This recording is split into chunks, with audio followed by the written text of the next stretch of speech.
Hello friends, welcome to my channel. स्वागत है आपका मेरे चैनल पे। मैं हरप्रीत पटेल बात करूंगा आपसे इस वीडियो में भोजन के घटक, विटामिन और खनिज के बारे में। सबसे पहले हम लोग थ्योरी के बारे में बात करेंगे, फिर आपसे लास्ट में कुछ एमसीक्यूज करूंगा मैं, जिससे आप जान पाएंगे कि आपने मेरे वीडियो से कितना सीखा। और ये हमारा पर्यावरण अध्ययन का जो है 6वां पार्ट है। अगर आपने इससे पहले के 5 पार्ट नहीं देखे हैं, जिसमें हम लोगों ने सजीव जगत, पेड़ पौधे, जानवर आदि के बारे में पढ़ा है, आश्रय के बारे में पढ़ा है, जिसमें पक्षियों के आश्रय और मनुष्य के आश्रय के बारे में बात हुई है, तो आप उनको भी पढ़िएगा।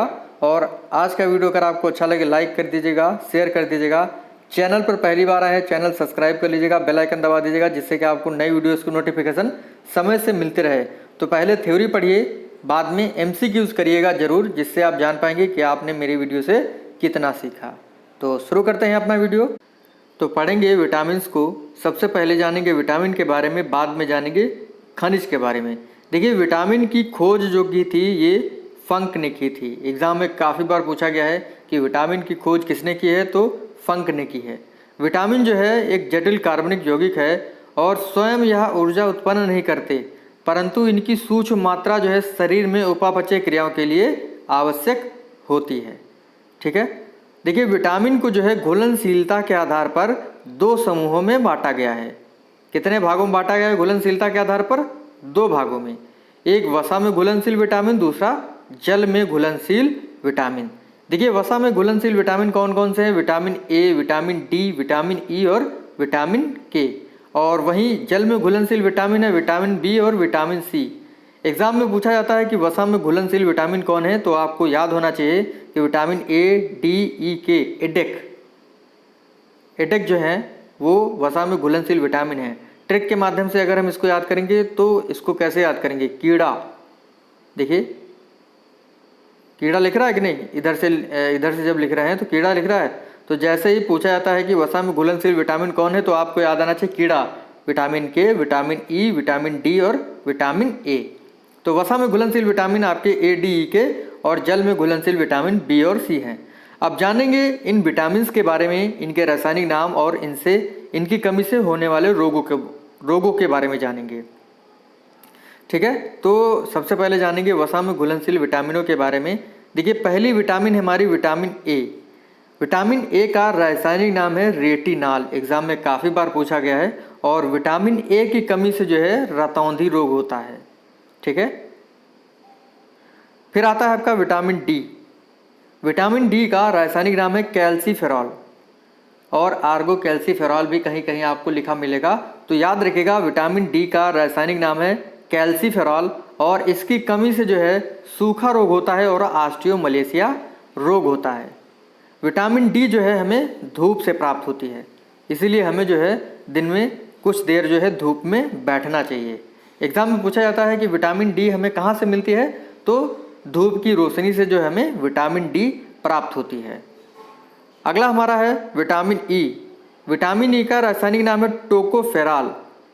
याद कर लीजिएगा, एकदम रट लीजिएगा। ये अगर आप याद रखेंगे तो कोई भी एग्जाम देने जा रहे हैं जिसमें साइंस आती है, आपके लिए अच्छा रहेगा।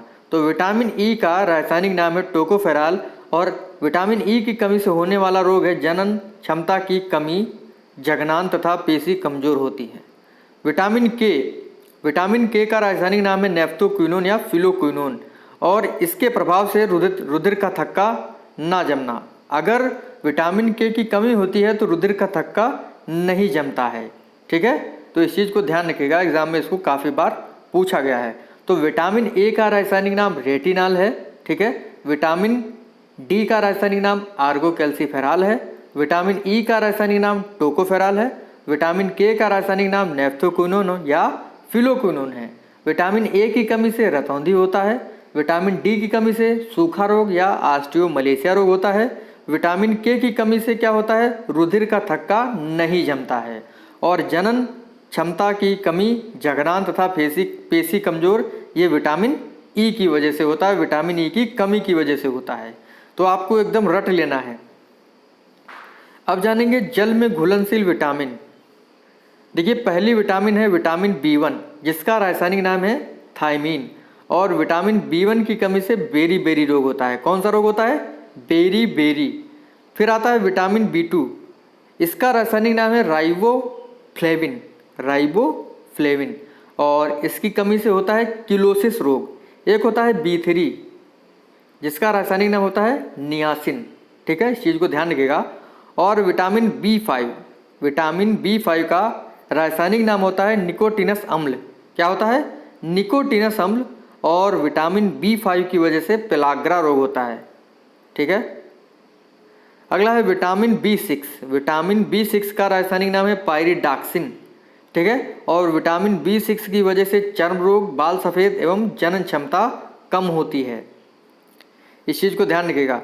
फिर आता है विटामिन B7, इसका रासायनिक नाम है बायोटिन, और विटामिन B7 की वजह से बालों का झड़ना होता है, ठीक है। उसके बाद आता है विटामिन B12, इसका रासायनिक नाम है साइनोकोबालएमीन। वेरी इंपॉर्टेंट है एग्जाम के लिए, ठीक है। एग्जाम में इसको काफ़ी बार पूछा गया है कि विटामिन B12 का रासायनिक नाम क्या है। साइनोकोबालएमीन जो है विटामिन B12 का रासायनिक नाम है।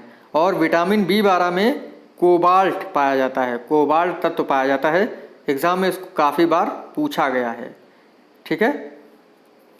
अगला हमारा जो है विटामिन है, इसका नाम है विटामिन C। विटामिन C की वजह से जो है विटामिन C का रासायनिक नाम होता है एस्कॉर्बिक एसिड, और इसकी कमी से क्या होता है? स्कर्वी रोग होता है।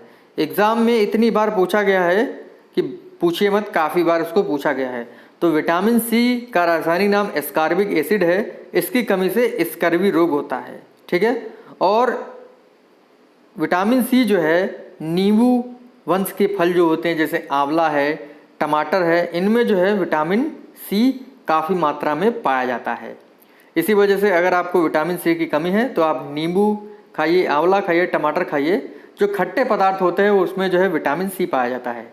और मैं आपको बता दूं कि विटामिन A जो है सबसे ज़्यादा किस में पाया जाता है? गाजर में।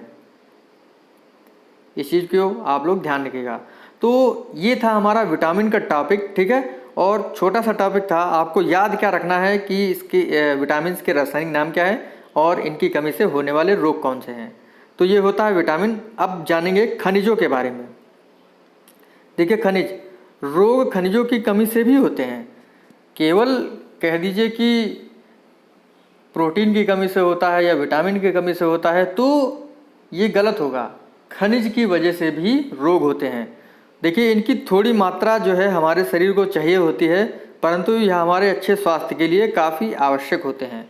कुछ प्रमुख खनिज हैं, आइए उनको जानते। तो जानेंगे लौह यानी आयरन खनिज के बारे में। देखिए लौह की कमी से खून में हीमोग्लोबिन की कमी हो जाती है, और हीमोग्लोबिन की कमी से जो है एनीमिया रोग हो जाता है। एग्जाम में इसको काफ़ी बार पूछा जाता है कि हीमोग्लोबिन की कमी से कौन सा रोग होता है, तो एनीमिया रोग हो जाता है। एनीमिया रोग को दूर करने के लिए हरी पत्तेदार सब्जियां, पालक, आंवला, गुड़ खाना चाहिए, और वे फल खाने चाहिए या वे सब्जी खानी चाहिए जो काटने के बाद काली पड़ जाती हैं, जैसे सेब, केला, आलू, ठीक है। तो इस चीज़ को ध्यान रखिएगा। अगला देखते हैं कौन सा हमारा खनिज है। अगला खनिज है आयोडीन। आयोडीन की कमी से घेंगा रोग हो जाता है, गला जो है फूल जाता है। आयोडीन हमें मुख्य रूप से समुद्री जीव जंतुओं से मिलता है। आजकल आयोडीन जो है नमक के साथ मिला हुआ आता है। टाटा नमक आपने देखा ही होगा, आपने प्रयोग किया होगा। तो ये होता है आयोडीन। दूसरा होता है हमारा कैल्शियम और फास्फोरस। ये देखिए कैल्शियम हो या फास्फोरस हो, ये हड्डियों के लिए काफ़ी लाभदायक होता है। लिखा है कैल्शियम की कमी से हमारी हड्डियां और दांत जो है कमज़ोर हो जाते हैं। हमें कैल्शियम दूध, अंडा, सेब, हरी पत्तेदार सब्जियों से मिलता है। अगला है फास्फोरस, इसको भी देख लेते हैं। देखिए ये भी हमारी हड्डियों और दांतों के लिए ज़रूरी होता है। ये हमें दूध, केला, हरी मिर्च आदि से मिलता है। तो ये 4 खनिज थे जो बहुत ही उपयोगी हैं हमारे लिए। तो आपको क्या ध्यान रखना है इसमें कि लौह तत्व की कमी से क्या होता है? खून में हीमोग्लोबिन की कमी हो जाती है, जिससे जो है एनीमिया रोग हो जाता है। और लौह तत्व जो है किस में पाया जाता है सबसे अधिक? पालक, आंवला, गुड़ में। एग्जाम में काफ़ी बार पूछा गया है कि लौह तत्व जो है सबसे ज़्यादा किस में पाया जाता है, तो पालक, आंवला, गुड़ में जो है पाया जाता है। आयोडीन से क्या होता है? घेंगा रोग होता है। कैल्शियम और फास्फोरस से हमारे दांत और हड्डियां कमज़ोर हो जाते हैं। यह दूध, अंडा, हरी सब्जियां आदि में पाया जाता है। इस चीज़ को आप लोग ध्यान रखना है। अगला जो पॉइंट है कि हमें भोजन पकाते समय किन किन बातों को ध्यान रखना चाहिए जिससे जो है भोजन में खनिज और विटामिन नष्ट ना हो और हमारा जो भोजन है वो संतुलित रहे। पहला पॉइंट लिखा हुआ है, सब्जियां काटने के बाद धोनी नहीं चाहिए बल्कि उन्हें काटने से पहले धोना चाहिए ताकि जल में घुलनशील पोषक तत्व व्यर्थ ना हो जाए। ठीक है, इस चीज़ को आप लोग ध्यान रखिएगा कि सब्जी काटने के बाद नहीं धोनी चाहिए, पहले ही धो लेनी चाहिए जिससे जो है जो तत्व है पोषक तत्व वो बरकरार रहें। अगला लिखा है, दाल चावल को ज़्यादा नहीं धोना चाहिए, खाने को ज़्यादा देर तक पकाना नहीं चाहिए और सदैव खाना कैसे रखना चाहिए, ढक कर रखना चाहिए। अगला है, खाना पकाते समय उसमें ज़्यादा पानी नहीं डालना चाहिए। तो इन चीज़ों को आपको ध्यान रखना है। ठीक है, तो ये तो होता है हमारा एक छोटा सा टॉपिक खनिज और विटामिन्स का। और अब जानेंगे जो है आप लोगों ने कितना सीखा मेरे वीडियो से। अगर आपको वीडियो अच्छा लगा लाइक कर दीजिएगा, शेयर कर दीजिएगा। और देखिए इस वीडियो में लास्ट में आपको मैंने कहा था कि प्रश्न मिलेंगे, तो 5 प्रश्न हैं, देखते हैं आप लोग कितने प्रश्न सही कर पाते हैं। लिखा है, वसा में घुलनशील विटामिन नहीं है। तो कौन से विटामिन जो है आपके वसा में घुलनशील नहीं है उसको बताना, vitamin A, vitamin C, vitamin D, vitamin K. तो इसका जवाब होगा विटामिन सी। ऑप्शन बी आपका सही होगा। मैंने आपको बताया था विटामिन बी और विटामिन सी जो है ये जल में घुलनशील विटामिन है, जबकि वसा में घुलनशील विटामिन कौन होता है, कीड़ा। ठीक है, तो कीड़ा से आप समझ जाएंगे vitamin K, vitamin E, vitamin D और विटामिन ए। अगला है, किस विटामिन में कोबाल्ट पाया जाता है, vitamin B, vitamin B1, vitamin B12, vitamin A. तो कोबाल्ट किस में पाया जाता है, बिल्कुल सही जवाब विटामिन B12 में। ठीक है, अगला प्रश्न है, हीमोफीलिया किसकी कमी से होता है, आयरन, फास्फोरस, कैल्शियम या आयोडीन। हीमोफीलिया नहीं, यहाँ पे एनीमिया होगा। क्या होगा, एनीमिया रोग। एनीमिया रोग किसकी कमी से होता है, आयरन, फास्फोरस, कैल्शियम, आयोडीन। तो बताइए क्या होगा, इसका जवाब होगा आयरन। ठीक है, अगला प्रश्न है, विटामिन ए का रासायनिक नाम क्या है, बेरी, रेटिनॉल, थायमिन, बायोटिन। तो विटामिन ए का रासायनिक नाम क्या है, सभी को पता होना चाहिए, रेटिनॉल। विटामिन बी आपका सही होगा। और गाजर में जो है सबसे अधिक क्या पाया जाता है, विटामिन ए पाया जाता है। और विटामिन ए की कमी से क्या होता है, रतौंधी रोग होता है। ठीक है, अगला और अंतिम प्रश्न हमारे वीडियो का, रुधिर का थक्का नहीं जमता है किसकी वजह से, विटामिन के की वजह से, विटामिन सी, विटामिन ए और विटामिन ए। तो किस विटामिन की कमी से रुधिर का थक्का नहीं जमता है, तो क्या आपका जवाब होगा, बताइए फटाफट। इसका जवाब होगा ऑप्शन आपका पहला, विटामिन के। तो इस प्रकार से आज का जो हमारा वीडियो था विटामिन और खनिज का यहीं पर समाप्त होता है।